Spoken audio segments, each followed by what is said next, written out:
Olá, graça e paz, tudo bem? Bem, nós vamos iniciar então a nossa lição dos novos membros, aqueles que estão se preparando para se batizar ou aqueles que estão vindo para a nossa igreja. Esse momento normalmente é um momento muito importante para nós, porque é através desse nosso convívio aqui na sala de aula, no gabinete, a gente se aproxima, a gente se conhece um pouco melhor, a gente tem a oportunidade de perceber que vocês são pessoas comuns e eu também sou uma pessoa comum. Então é um momento muito agradável. Aqueles que já participaram das nossas classes Novos Convertidos sabem que normalmente é um momento muito agradável. Infelizmente, a gente não está podendo se reunir como normalmente se reúne, então nós vamos utilizar da tecnologia para nos ajudar. E também esses vídeos vão ficar disponíveis aí para uma necessidade, para as pessoas que no futuro não puderem por alguma razão frequentar, vão poder fazer isso também.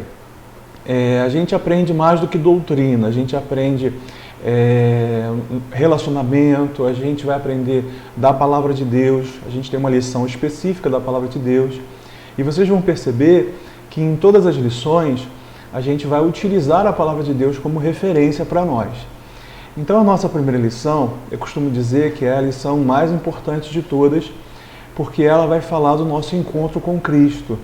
Ela vai explicar para a gente o que significam alguns termos que vocês vão utilizar com frequência na vida de vocês, que vocês vão ouvir com frequência na vida de vocês, que é aceitar Jesus como Senhor e Salvador, aceitar a Cristo, reconhecer Jesus como Salvador.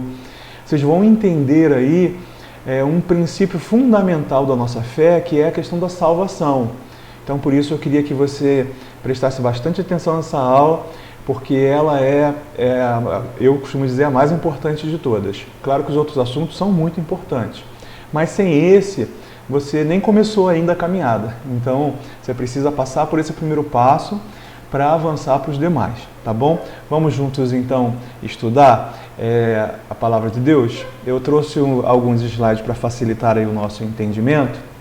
Então, nessa lição, que é a lição número 1, a gente vai ver aí, aprender por que precisamos de Jesus, e essa é a primeira coisa que a gente vai aprender, por que nós precisamos de Jesus, e o que significa esse termo aceitar Jesus, que é um termo comumente usado, embora a gente não goste muito dele não, mas é um termo muito usado, tá bom? Aceitar Jesus como nosso Salvador. Eu digo que a gente não gosta muito dele, porque de fato não fomos nós que aceitamos a Cristo, Ele que nos aceita, Ele que nos acolhe. Então aceitar Jesus parece que a gente está pegando Jesus na prateleira e falando, esse aqui eu quero. Na verdade é Ele que nos aceitou. Se você está ouvindo essa lição, interessado em aprender mais de Deus, em começar a sua caminhada na igreja, você precisa entender que é Ele que nos amou primeiro. A gente vai ver isso também numa lição bem própria, né? Eu costumo começar essa lição dizendo que eu tenho notícias boas e notícias ruins. O que vocês preferem ouvir primeiro? Fala mais alto. Em 99% das vezes que eu pergunto isso, a pessoa fala assim, pastor, eu quero primeiro ouvir a notícia ruim, porque aí depois a boa, de repente, ameniza, não é? Eu já ouvi muita gente falando isso. Então vamos fazer o seguinte, eu vou começar trazendo notícias ruins para você, e são notícias verdadeiras, não é fake news, notícias verdadeiras que a Bíblia nos traz a respeito de nós. E aí depois eu falo de notícia boa, tá bom? Não desliga o vídeo no meio da notícia ruim não, que senão você vai ficar aí achando que só tem notícia ruim. Então, vamos começar com as ruins, mas depois a gente chega nas notícias boas. Bem, as notícias ruins, que eu chamo assim, né? Por que nós precisamos de Cristo? Por que eu não posso viver a minha vida sem Cristo? Por que eu não posso, eu não quero saber de Jesus, não. O que essa pessoa tem de ruim? O que está planejado de ruim para ela? Porque algumas pessoas podem dizer assim, eu preciso de Jesus para ser feliz. Só que aí você vê pessoas que parecem felizes e elas não seguem a Jesus. Eu preciso de Jesus para ter dinheiro. Também não, porque a gente conhece pessoas que não têm Jesus e são ricas, né? Então, para que de fato nós precisamos de Cristo? Por que Ele é fundamental em nossa vida. E aí eu vou chamar isso de notícias ruins, porque vocês vão ver que o cenário é desastroso para uma vida sem Jesus. Porque todos nós somos pecadores. O texto vai dizer, de Romanos 3:23, que todos pecaram e carecem da glória de Deus. Ou seja, esse texto aqui está dizendo que todos nós somos pecadores. Você é pecador, eu sou pecador, qualquer pessoa que você conhece é pecadora. E esse pecado, ele nos afasta da glória de Deus. Nós fomos criados, a Bíblia fala, à imagem e semelhança de Deus. Só que quando o homem pecou lá no Éden, ele perdeu um pouco dessa imagem. A imagem ficou uma imagem distorcida. Então, como nós agora somos pecadores, nós temos a imagem de Deus distorcida, uma imagem de Deus que não é a imagem que Deus criou em nós, é uma imagem poluída pelo pecado. E aí esse texto vai dizer que todos pecaram e carecem da glória de Deus, ou seja, precisamos da glória de Deus. Para piorar a situação, lembra que eu estou falando aí de notícias não muito agradáveis, né? O texto vai dizer que nós merecemos a morte. A Bíblia fala que o salário do pecado é a morte. Olha que coisa triste, né? Salário é aquilo que você recebe como recompensa do seu trabalho. Você trabalha e aí no final do período você vai lá e recebe o seu salário. Você fez por merecer aquele salário, porque você trabalhou para aquilo. E o salário do pecado? O que você vai receber por você ser um pecador? Você vai receber a morte. Todos nós estamos condenados à morte. E que tipo de morte é essa? Bem, a Bíblia ela vai ensinar para a gente que existem 3 tipos de morte. A primeira é a morte física. Você já deve ter se deparado com a morte física, perdendo alguém próximo, um animal, você já deve ter visto um animal morrer, o coração para de bater, os órgãos param de funcionar, o corpo fica frio. Essa é a morte física. E o que é uma morte espiritual? A morte espiritual é quando a pessoa está viva, está respirando, está com o coração batendo, está fazendo exercício, está namorando, está casando, está comendo, está participando de festas. Ela está viva, o corpo dela está vivo, mas por dentro ela está morta. Ela não tem nenhum relacionamento com Deus. O espírito dela está morto.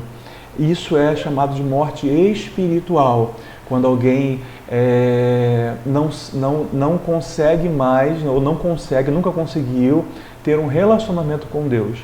A Bíblia fala que nós estávamos mortos em nossas ofensas e pecados. É Deus que consegue revivificar a gente. Eita, que enrolação. Deus que consegue trazer o nosso espírito à vida novamente. Quando a gente se encontra com Jesus, quando a gente entende o que significa esse encontro com Jesus, a gente ganha vida dentro da gente. É por isso que tem muita gente morta por dentro, andando por aí. Mas por fora está vivo e por dentro está morto. Essa é chamada de morte espiritual. E tem uma outra morte, que é chamada de morte eterna. Essa morte eterna é o que as pessoas chamam de inferno. O que é o inferno? O inferno é uma eternidade toda longe de Deus. É uma pessoa que vai morrer e vai, para sempre, toda a eternidade, viver longe de Deus. Tem gente que fala assim, mas será que Deus vai ser tão mal assim, de mandar as pessoas para o inferno? O pior do inferno é que Deus não está lá. Mas Deus também já não está na vida de pessoas que não querem segui-lo. Então, você não, porque se Deus permitir, você é salvo. Pela graça de Deus, você é salvo. Mas as pessoas que não creem em Cristo Jesus, elas vão viver no inferno a totalidade daquilo que elas já vivem aqui. Elas já vivem sem Cristo. Então, agora elas vão viver uma eternidade sem Cristo, sem Jesus, sem Deus, que é o inferno. O pior do inferno é isso. Então, olha como a nossa situação é ruim. O salário do pecado é a morte. E que morte? A física, espiritual e a eterna. E isso é o que está preparado para aqueles que vivem em pecado, né? Que é o nosso caso, a gente é pecador. Lembra que a gente falou que todos pecaram? E aí, o texto vai dizer assim, olha, nós não temos outra opção. Quando você está com dor de cabeça, você pode tomar um Neosaldina, você pode tomar um Doril, você pode tomar um monte de remédio aí preparado para dor de cabeça. Se você está com dor de barriga, você também tem um monte de remédio que você pode tomar que pode te ajudar aí na sua dor de barriga. E para o nosso problema de pecado, morte? Para o nosso problema de condenação, qual o remédio que a gente pode tomar? Só tem um. Não existe outro remédio. O remédio é Jesus. O texto vai dizer, não há salvação em nenhum outro, porque abaixo do céu não existe nenhum outro nome dado entre os homens pelo qual importa que sejamos salvos. Ou seja, não há salvação em nenhum outro. Não existe nenhum outro nome dado entre os homens pelo qual importa que sejamos salvos. Ou seja, nós só temos salvação em Cristo. Jesus é a única esperança, Jesus é o único caminho. Só que eu quero começar a falar das notícias boas, já que aqui, por enquanto, só notícia ruim, né? Você é pecador, você vai morrer, se continuar do jeito que a gente é originalmente. É uma morte física, espiritual e eterna, não há salvação em nenhum outro, não há muitos caminhos a percorrer. Então, vou começar com as notícias boas nesse texto aqui de Romanos, capítulo 6, 23. A continuação dele diz assim, o salário do pecado é a morte, mas o dom que Deus dá de graça é a vida eterna. O próprio texto aqui que fala que o salário do pecado é a morte já nos dá uma saída, já nos dá uma alternativa. Então, eu posso dizer que nós temos sim boas notícias. Então, nosso cenário, sem Jesus, pecadores, vamos ser condenados eternamente, estamos lascados. Esse é o nosso cenário.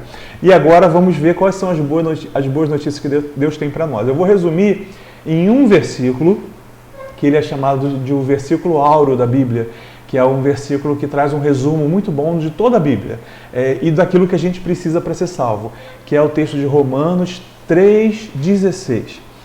Deus tem boas notícias para nós. E que boa notícia é essa? É que Deus nos ama. O texto vai dizer, porque Deus amou o mundo de tal maneira que deu seu Filho unigênito para que todo aquele que nele crê não pereça, mas tenha a vida eterna. Vou explicar esse verso aqui rapidamente. Porque Deus amou quem? O mundo inteiro. Então amou João, amou a Maria, amou você, amou a mim, amou a todas as pessoas. O amor de Deus alcançou a todos. E ele amou tanto a gente, tanto. Esse amor foi de tal maneira, esse amor foi tão grande, que ele deu seu Filho unigênito. Olha só, quem seria capaz de dar seu filho por amor a outros? Eu não seria. Se dependesse de mim, dar um filho meu para você se salvar, eu sinto muito, mas você ia morrer. Você ia morrer, eu não ia dar um filho meu para você se salvar. Mas o amor de Deus foi tão grande que ele deu um filho unigênito dele para nos salvar na cruz do Calvário. Então ele deu seu Filho unigênito para que todo aquele que nele crê, olha, aqui tem uma peneira, hein? Porque ele começa dizendo, porque Deus amou o mundo inteiro. Então Jesus morreu pelo mundo inteiro. Mas é todo mundo que vai ser salvo? Não. Todo aquele que nele crê. Precisa acreditar. E aquele que crê vai viver o quê? Ele não vai perecer. Ele não vai morrer. Mas ele vai ter vida eterna. Lembra que eu falei que o salário do pecado é a morte? A morte física, a morte eterna, a morte espiritual.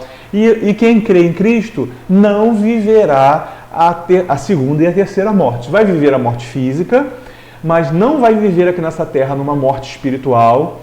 A pessoa não vai ser um morto-vivo andando por aí, mas por dentro não tem nada. Ela vai ter o Espírito de Deus dentro dela, vivo dentro dela. E também tem uma outra vantagem, ela não vai ter a morte eterna, ela vai viver para sempre com Jesus. Então, quem crê em Jesus não morre, mas tem a vida eterna. Então, o que aconteceu lá na cruz, em Jesus, foi que a nossa dívida foi paga por Jesus. Eu vou dar um exemplo para vocês. Imagine você que eu tenho uma dívida no Serasa. E aí, mesmo sem merecer, você que mal me conhece, você vai lá e paga a minha dívida por mim. Você paga aquilo que eu estou devendo lá no Serasa e limpa meu nome. Foi mais ou menos isso que Jesus fez por nós. Nós éramos pecadores. Se chegasse lá no céu e pegasse a lista de pecados que a gente tem, ia ser uma lista muito grande.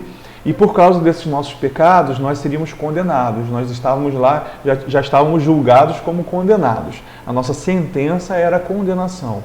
Quando Jesus morre na cruz, ele que não tinha pecado nenhum, ele troca de lugar com a gente.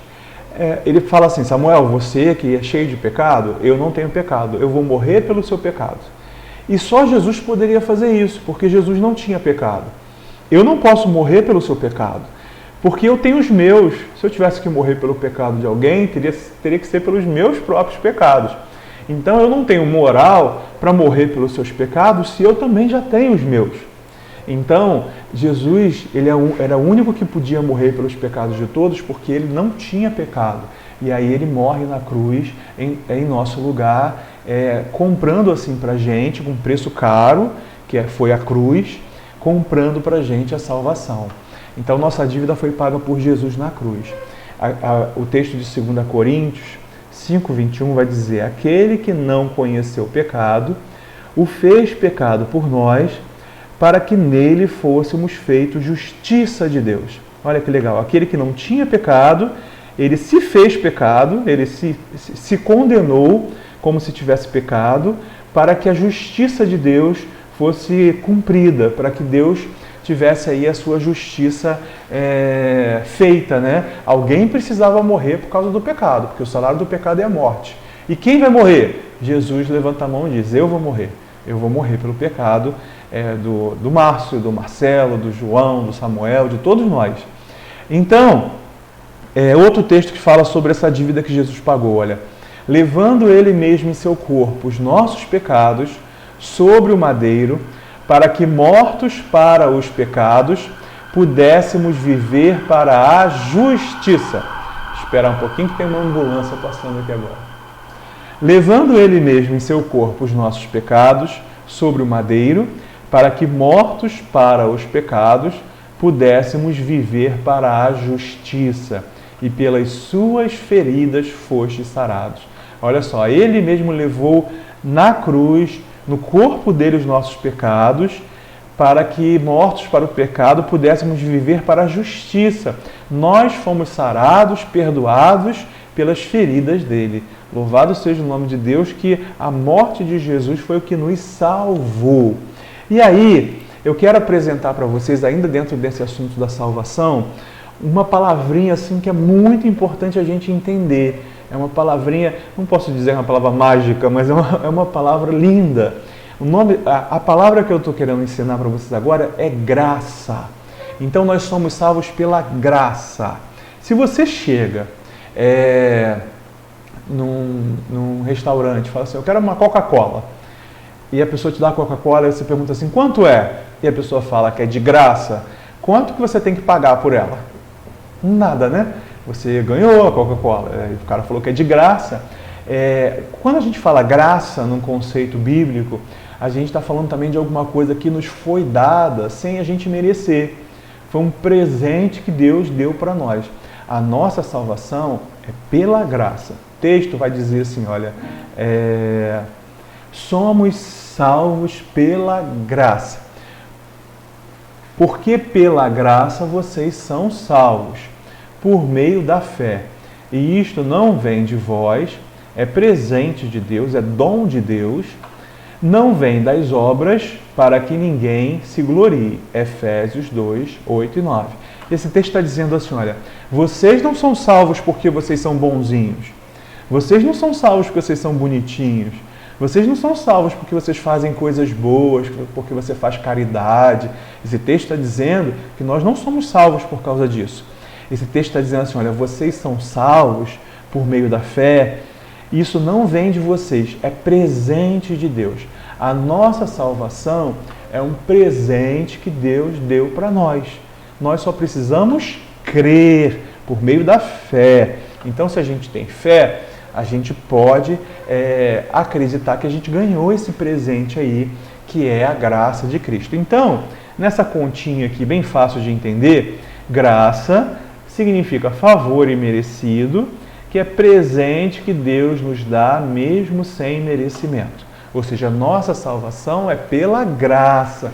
Foi um presente que Deus deu para nós, mesmo sem a gente merecer.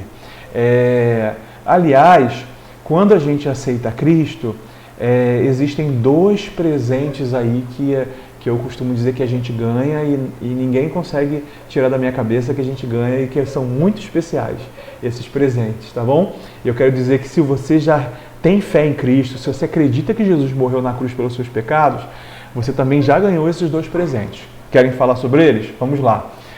Dois presentes que ganhamos quando aceitamos a Jesus. Primeiro, a certeza da nossa salvação. Tem gente, tem até igreja que não acredita na certeza da salvação. Acha que um dia você está salvo, e outro dia você faz alguma coisa errada. Se você morrer naquele dia, você vai estar condenado. Se Jesus voltar naquele dia, você vai para o inferno. A gente não acredita nisso. A gente acredita, nós que somos batistas, que uma vez salvo, nós somos salvos para sempre. Então, repita comigo aqui para você não se confundir nem se distrair. Uma vez salvo, salvo para sempre. Se você creu em Jesus Cristo, você é salvo sim. Aí alguém pode perguntar assim, mas como é que eu sou salvo se eu creio em Jesus, mas eu ainda cometo pecados, eu ainda faço coisas erradas na minha vida? Bem, você vai morrer fazendo coisas erradas ainda, nós somos pecadores. Deus ainda não mudou isso em nós, nós somos pecadores redimidos, arrependidos, mas ainda somos pecadores, nós não somos perfeitos. Mas então, como é que eu vou ser salvo se eu ainda cometo um pecado ou outro de vez em quando? Não como costume, mas como atitude. Eu quero dizer que você não vai ser salvo por aquilo que você faz. A gente aprendeu isso. A gente é salvo pela graça. Eu não vou para o céu pelas coisas que eu faço. Eu vou para o céu por aquilo que Jesus fez por mim.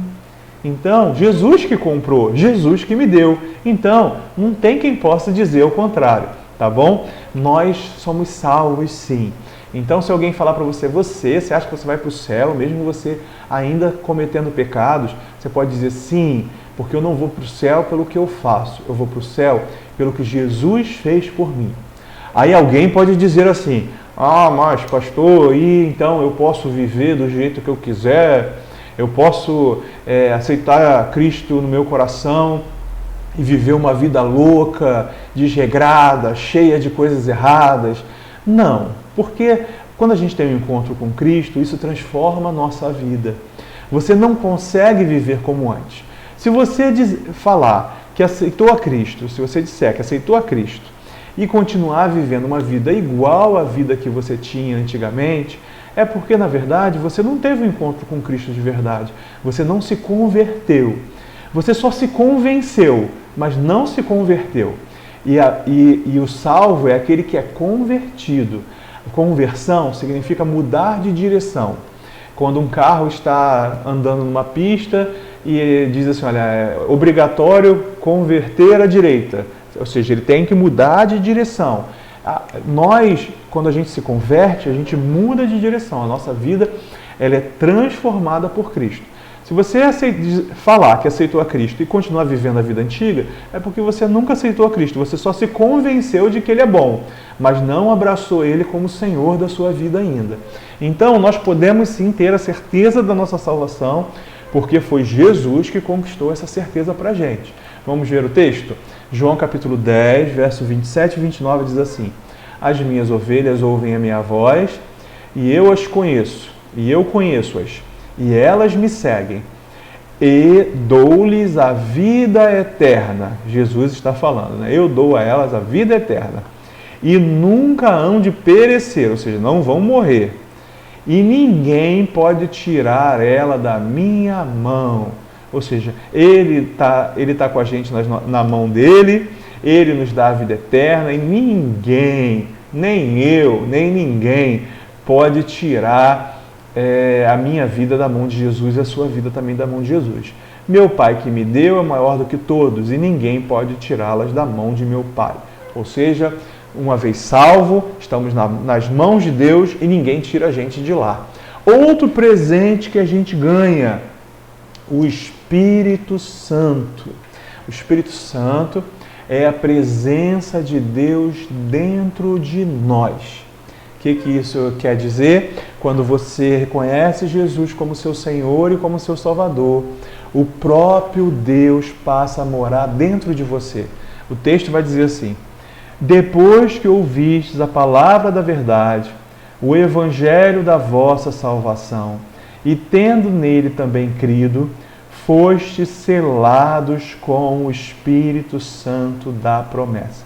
Ou seja, quando você ouviu a palavra de Deus, o evangelho da salvação, essa boa notícia, evangelho significa boa notícia, o evangelho da vossa salvação, e tendo nele também crido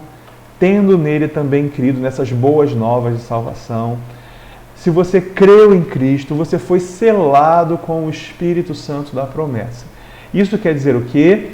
Que você, quando reconheceu Jesus como seu Senhor e Salvador, você ganhou dentro de você a presença de Deus. Como é que a gente percebe isso? Você podia viver uma vida de qualquer jeito. Aí, de repente, você reconheceu Jesus como Senhor e Salvador. Você teve um encontro com Jesus. Aí, agora, você não consegue mais viver de qualquer jeito, porque o Espírito Santo de Deus está dentro de você. E o que isso vai fazer? De repente, se você tentar fazer uma coisa errada que você fazia no passado, dentro de você o Espírito Santo vai te incomodar. Ele vai falar para você assim: opa, não é por aí não, hein? Você sabe que isso aí não agrada o coração de Deus. Você sabe que isso aí entristece o coração de Deus. Ou seja, o Espírito Santo ele vai te orientar na sua vida. É o superpoder do crente. Então, o Espírito Santo que habita em nós, ele nos orienta. Aliás, foi ele que nos ajudou a aceitar Jesus, a reconhecer Jesus. Ele que falou no nosso coração, na nossa mente, no nosso ouvidinho: é disso que você precisa, vai lá, aceita Cristo. Então, o Espírito Santo em nós faz essa obra de convencimento. E ele também no futuro, a gente vai ver isso lá para frente, ele vai capacitar a gente para o ministério que Deus tem para nós. Ou seja, tem gente que está vendo essa aula que vai ser chamado para o ministério pastoral, tem gente que vai ser chamado para ser diácono, tem gente que vai ser chamado para ser, vai louvar, tem gente que vai orar pelas pessoas, vai ter fé, vai visitar as pessoas. Tem vários ministérios aí e você tem um ministério. Deus tem um plano para você, Deus tem um serviço para você, tem serviço para todo mundo na casa do Pai. E Deus vai capacitar você nesse ministério. É o Espírito Santo que capacita. Quando o pastor prega, o pastor não está falando dele mesmo, não. É o Espírito Santo que tem dentro de mim que está falando por mim. Então, quando você for ministrar aula para jovens, para adolescentes, para adultos, quando você for exercer o seu ministério, é Deus que está capacitando você para essa boa obra. É Deus que está, o Espírito Santo que já habita dentro de você, que está capacitando, está te dando dom, está te dando talento para você exercer aí o seu ministério. É por isso que a gente vive a nossa vida e consegue cumprir os planos de Deus, cumprir aquilo que Deus tem para nós, o nosso ministério, porque Ele colocou o Espírito Santo dentro de nós. Que dois presentes maravilhosos, né? Vocês lembram dos presentes? A certeza da salvação e o Espírito Santo dentro de nós. Dois presentões que a gente ganhou quando a gente reconheceu Jesus como nosso Senhor e Salvador. Essa é a nossa primeira aula. Você pode escutar ela, vê-la quantas vezes você quiser, para você assimilar melhor, para você aprender melhor. Essa aula tem bastante conteúdo, você precisa realmente entender tudo aquilo que a gente falou, pode ver outras vezes. Se você tiver dúvida, nosso grupo lá no Zap ou aqui nos comentários do YouTube, a gente esclarece as dúvidas também, tá bom? Foi um prazer ter vocês aqui conosco. A nossa próxima aula vai falar sobre batismo. O que é o batismo, o que a Bíblia nos fala a respeito do batismo. Espero vocês lá, espero que vocês estejam junto conosco aí, até o final dessa lição, aprendendo um pouquinho mais da Palavra de Deus. Eu tenho certeza que chegaremos no final dessas 8 lições aí bem crescidos na fé e entendendo bem o nosso propósito no reino de Deus. Amém? Fique com Deus. Deus te abençoe.